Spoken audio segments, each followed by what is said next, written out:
حکوومەتی هەرێمی کوردستان چاکسازی لە کەرتی کشتتوکاڵ و بژانەوەیدا خسۆتە بەرنامە و پلانی کارەکانیەوە. قوبات تاڵبانی جێگیری سەرۆکی حکوومەتی هەرێمی کوردستان لە یەکەم دیداری سلێمانیدا بۆ کشتتوکاڵ ڕاگەیاند لە ڕابردوودا کەرتی کشتتوکاڵ تا ڕادێکی زۆر پشتگوێ خراوە.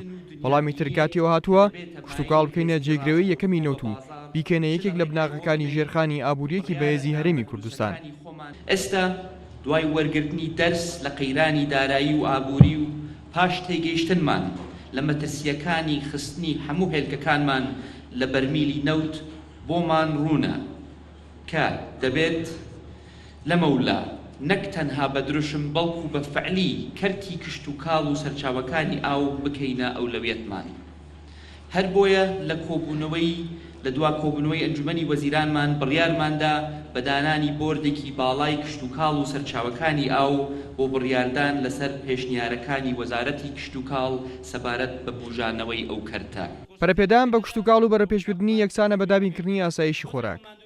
وەزیری کشتتوکاڵ و ئاودێریە حکوومەتی هەرێمی کوردستان دەڵێت ئەگەر وڵاتێک ئاسایشی خۆراکی نەبێت ئەوە ئاسایشی نەتەوەیشی نابێت، بۆیە پێویستە بە بژانەوەی کشتتوکاڵ لە دابینکردنی خۆراک بۆ تاک پشت بە خۆمان بەستین. کێشی لە بنەماگرێکەکانی پاراستنی بەرهەمی خۆماڵیە حەقیقەتەن ئێمە دەستمان پێ کردووە. ئێمە ئێستا سوپاس بۆ خوا لە زۆربەی ئەو بەرهەمانەیە کە هاوڵاتیانی ئێمە پێویستی پێیەتی بە خوددابینکاری گەیشتووین.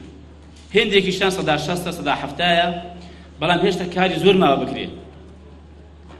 هەر وڵاتێک خۆراشی پێویستی خۆی بۆ هاوڵاتانی خۆی ئامادە نەکرد، ئەم وڵاتە ناچار دەبێت یان ناچار دەکرێت کە دەستی بکەوێتە بنسەری خەڵک. سپۆرانی بواری کشتتوکاڵ و خۆراک، دابینکردنی خۆراک و بژانەوەی ژێرخانی ئابووری دەبەستنەوە بە گرنگیدان برەودان بە کەرتی کشتتوکاڵ و بە پیشەسازیکردن و بەرهێنان تێیدا. ئەگەر قەرار بێ کشتتوکاڵ بەدیلی نەوتی هەرێمی کوردستان بێ بەدیل و زەبێ ئەوەی کە فاکتەرە، ئەوەی کە لە پراتیکا ئیشتیاکا چیە کەرتی تایبەتە. ئێمە کەرتی تایبەت هەرێمی کوردستان بێ خۆمان حازرکەین. ئێمە ئێستا پێویستیمانەوەی بەوەیە برای بەڕێزمە بێ ڕاستپاردەکانی ئەم جۆرە کۆنفرانس و دیدار و پەناڵانە بگاتەوە حکومەت تعلیماتێ دەرکەین کە ئێمە لە کەرتی تایبەت بتوانین خۆمان حازرکەین بەوەی کە لە سێکتەری کشتتوکاڵا و بەرهێنانی گەورە بکەین. مەسەلەی ئاسایشی خۆراک یەکێکە لە هەرە فاکتەرە گرنگەکان یان خودی یەکێکە لەو هۆکارانەی کە بەڕاستی پێویستە بە هەن وەرگیرێ. یعنی تۆ ئەگەر سێری هەر وڵاتێکی پلانی استراتیژی خۆی هەیە لە بواری ئاسایشی خۆراک و ئاسایشیەوە بۆ ساڵی 2030 و زیاتریش هەیە تا 2080 پلانی استراتیژی داناوە.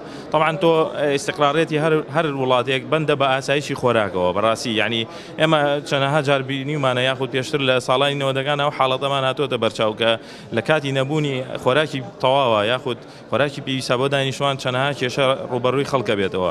لەبەرەوە بوونی گرنگی مەسەلەن بژانەوەی کشتتوکاڵ بە شێوەیەکی باش و باشتر و زانستیانەتر لە ئێستا بەدواوە و یعنی لە زمانیشە ئاسایشی ئاو ئاسایشی خۆراک دوو فاکتەری زۆر گرنگن کە ڕەنگە ئێستا لەم وەختەیە ئێمە هەست بە کەم و کورتیەکان و هەست بە گرنگیەکەی زۆر بەباشی نەکرابێ، بەڵام لە ساڵانی داهاتووترە ئەزانی نەگەر ئیشێکمان بۆ نەکرد بێ کارەساتی زۆر ناخۆش یاخود کێشەی ئاسەنگی زۆرمان تووشە بێت.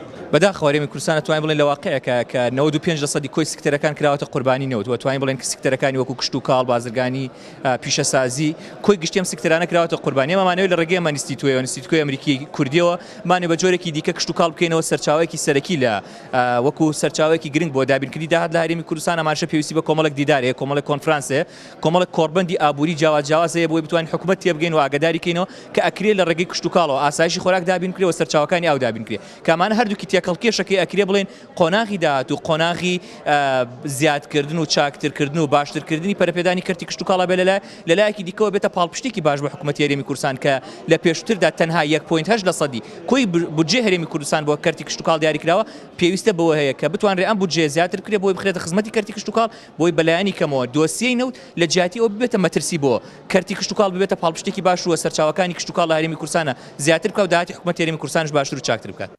هەرێمی کوردستان لە ڕووی خاک و ئاو هەواوە یەکێکە لە ناوچە بە پیتەکان بۆ کشتتوکاڵ و دەکرێت حکوومەت ئەگە پلانی جدی هەیە بۆ چاکسازی و بەهێزکردنی شێرخانی ئابووری ئەوە کشتتوکاڵ و بە پیشەسازیکردنی و دەستگیرۆیکردنی جوتیاران بکاتە بنەمایەکی گرنگ بۆ بژانەوەی کەرتەکە و بەرەو پێشبردننی.